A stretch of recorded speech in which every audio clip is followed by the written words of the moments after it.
Bertemu dengan orang tua Taeyong di airport membuat Ian panas dingin.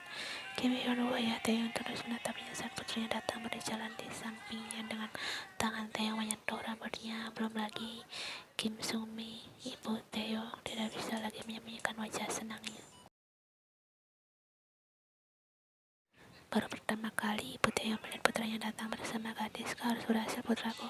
Ayah Taeyong menepuk bahunya dengan penuh kebanggaan. Anaknya sudah menunjukkan kepintaran sejak kecil dan itu sudah sangat cukup membuatnya merasa bangga.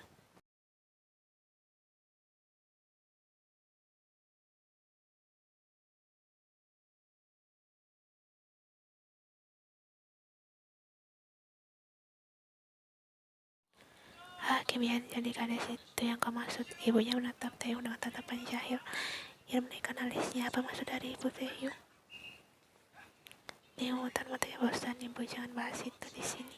Dia langsung merogoh sakunya untuk mengambil kunci mobil dan menyerahkannya pada ibunya.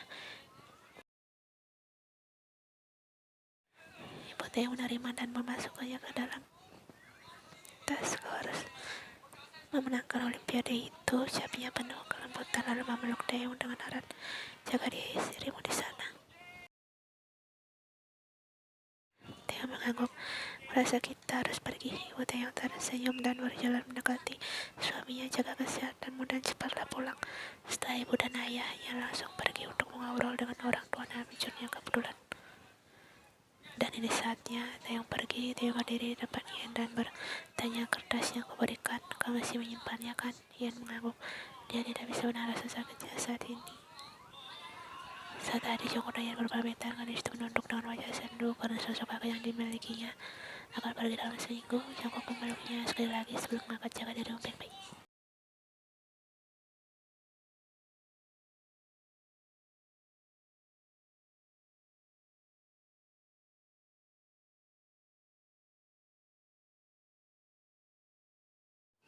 Tanpa diduga, Taeyong menangkap wajahnya dengan kedua tangan lalu menciumkan Ian. Predo menyampaikan perasaannya dengan ciuman. Taeyong tak ingin pergi, namun ini demi nama baik sekolah.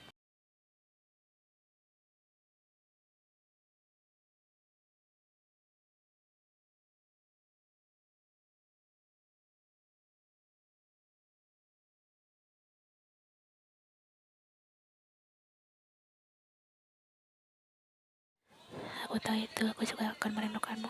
Ian menjawab Taeyong dengan sendu. Dia mengangkat kepalanya, menatap Taeyong dan sialnya satu tetes air mata lolos melewati pipinya. Taeyong mengesapnya dengan jarinya. Don't cry baby, hanya seminggu. Tanpa kata-kata mereka memahami perasaan masing-masing. Dan ini membuat Ian semakin tak rela membiarkan Taeyong pergi. Tapi tak bisa egois. Ini demi kebaikan Taeyong dan sekolah, dia harus ingat itu.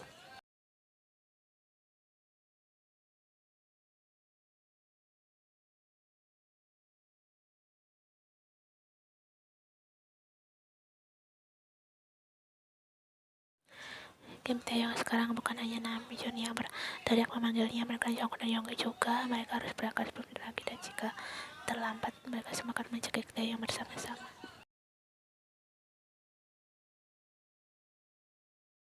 Sebelum Taeyong pergi, Predo berbisik, ingatlah satu hal, Ian akan merindukan semua yang ada pada Taeyong, suaranya, wajahnya, dan keberadaannya di setiap hari.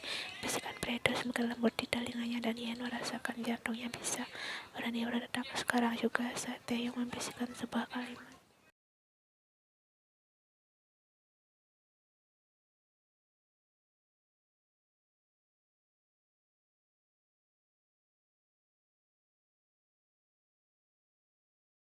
Dayan menatap Ian sedang berjalan keluar bandara dengan tatapan sedih. Dayan sudah melihat semuanya tentu karena sejak tadi dia mengikuti mereka dari sekolah sampai ke bandara ini. Segala kejadian Ian bersama Taeyong membuatnya ingin sekali menemukan sesuatu. Dia tahu seharusnya dia merelakan Taeyong dan Ian, tapi hatinya menolak itu semua.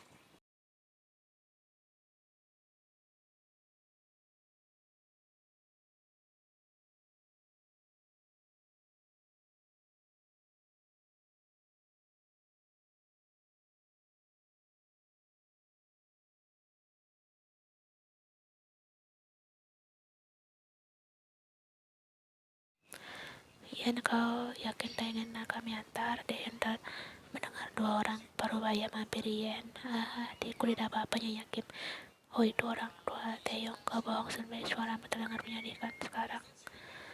Taeyong tahu jika Yen sedang menahan semua kesedihan dan tangisnya sebagai seorang stalker dan secret admirer Yen selama 2 tahun. Taeyong mengetahui banyak hal tentang gadis itu. Dan kembali fokus perhatiannya pada Yen yang sekarang pamit dengan orang tua Taeyong di dekat parkiran. Mereka memasuki mobil kemudian pergi meninggalkan Yen. Yen terus berjalan dan Yen terus mengikutinya. Ada aura kesedihan yang mengitari punggung gadis itu dengan kuat dan dia berusaha payah menahan diri untuk menarik Yen ke dalam pelukannya. Yen tahu itu hal bodoh. Mereka sampai di trotoar jalan dan Yen hendak menyeberang, tapi entah apa yang terjadi. Daeyeon melihat Yen mulai kehilangan keseimbangannya dan gadis itu sama sekali tidak sadari kalau lampu lalu lintas belum menjadi hijau dan ada mobil yang melaju kencang.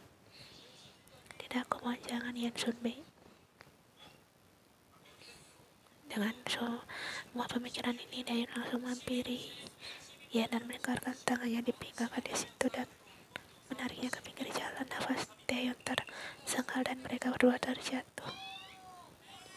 Jika dia terlambat sedetik saja, maka sudah dipastikan ya. Daeyeon tak mau memikirkannya sama sekali. Kau ini kenapa, Sunbei? Daeyeon berteriak kesal dan Yen sangat terkejut. Gadis itu kemudian bangkit dari tubuh Daeyeon dan terdiam. Pikirannya sangat blank tadi. Dia masih memikirkan Daeyeon dan dia sama sekali tak sadar jika nyawanya hampir terancam beberapa detik yang lalu. Dan kali ini ia benar-benar tak menyangka Daeyeon yang menyelamatkannya.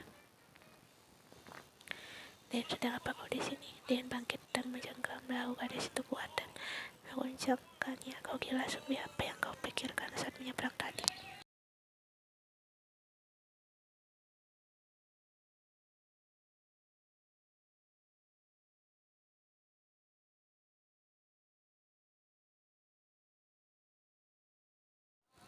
Apa kau memikirkan? Taeyong berhenti memikirkannya, berhenti. Daeyeon berteriak frustasi, demi Tuhan dia akan membunuh Taeyong saat dia bertemu dengannya karena insiden ini. Daeyeon sangat yakin jika yang tadi melamun karena memikirkan Taeyong. Hatinya sakit, namun Daeyeon mengabaikannya. Rasa sakit ini sudah menemaninya akhir-akhir ini. Aku mencintaimu, aku sangat mencintaimu. Tak bisakah kau berhenti melihat Taeyong? Daeyeon mengeluarkan semua perasaannya dengan penuh emosi. Bau gadis itu memerah karena Daeyeon mencengkramnya terlalu kuat dan dia harus menguncangnya.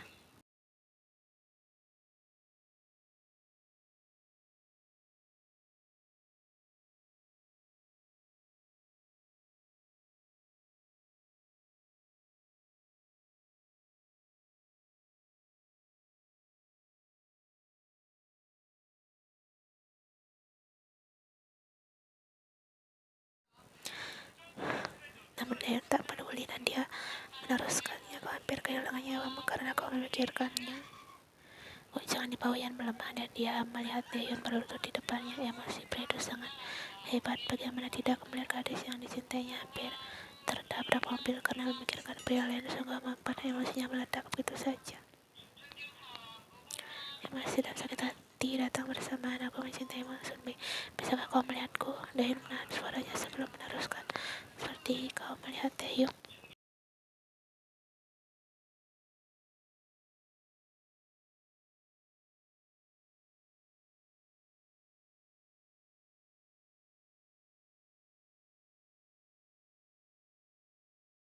Hanya karena Yen melihat Daeyeon seperti itu membuatnya merasa bersalah. Dia tidak memikirkan perasaan pria itu. Dia lalu fokus pada Taeyong sehingga dia sendiri tak menyadari jika ada satu orang yang terluka di sini. Tapi bukankah cinta memang seperti itu, menyakiti dan disakiti? Itu resiko yang mau utama harus diterima oleh orang yang sedang jatuh cinta. Dan menurut dia baru sadar jika dia sudah kehilangan kendali atas emosinya, tapi dia tidak bisa menarik kata-katanya lagi karena apa yang diucapkannya memang benar.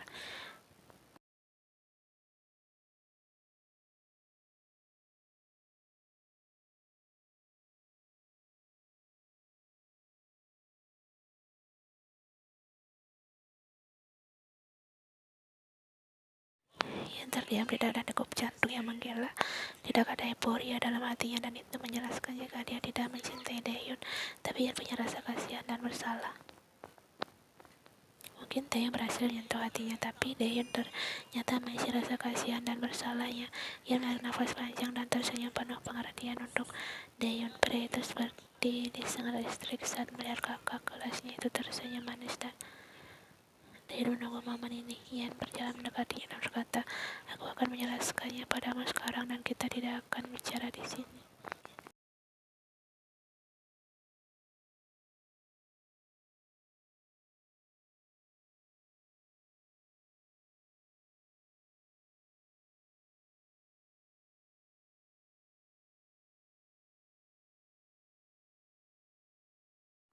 Taeyong harus menangkan Olimpiade itu agar kesedihan Yen tidak sia-sia.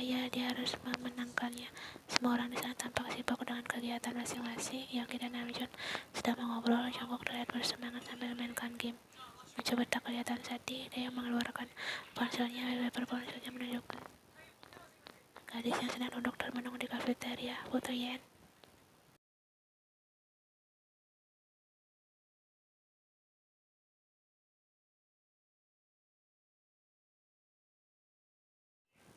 Jungkook datang menghampirinya dengan 2 bubble tea. Kita akan take off, lebih baik kau matikan ponselmu. Ucapnya memberikan bubble tea itu pada Taeyong. Jungkook paham apa yang ada di rasakan Taeyong saat ini.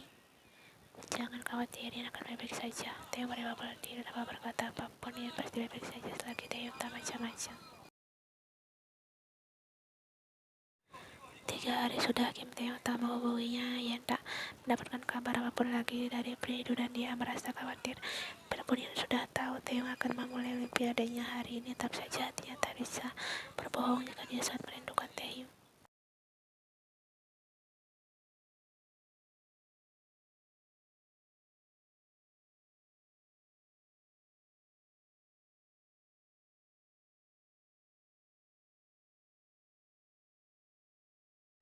Demi Tuhan, kau kemana? Ian berteriak dan mengetukkan jarinya pada layar ponsel. Gadis itu merasa kesal sekaligus jengkel. Kenapa Taeyong tak menghubunginya? Apakah pria itu bersenang-senang dengan gadis lain?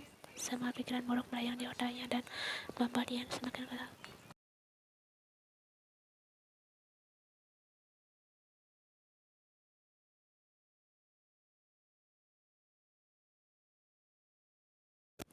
Ibunya tersenyum setelah menaruh susunya di meja dan duduk di samping Ian yang sedang tidur malas di ranjang. Matanya melirik ponsel di tangan putrinya dan dia tersenyum. Apa yang kau lakukan ini? Sudah malam, kau seharusnya tidur. Ian menggeleng, aku hanya belum mengantuk saja.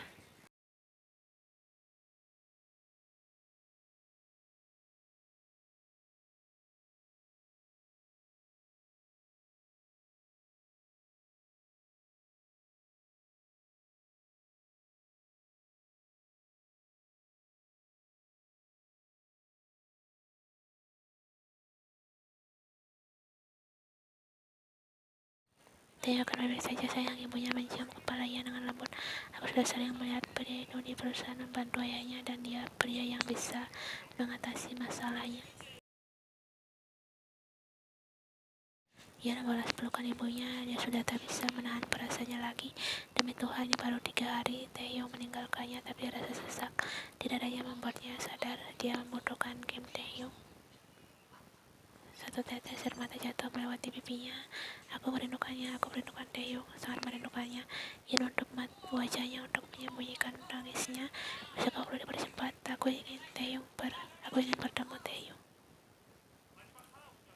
Pagi hari berikutnya semakin berat. Ian tak bisa tidur. Kemarin dia baru bisa tidur pukul 4 pagi dan sekolah dimulai pukul 8 sehingga Ian tak punya banyak waktu tidur. Parahnya lagi, tiba-tiba ponselnya sedang dicas berbunyi di atas meja. Ian mengerunyet dan menebak orang di laman yang menelponnya sepagi ini. Jam 7 pagi, Ian mencabut jasnya dan melihat nama yang tertera di sana dengan dahi berkerut.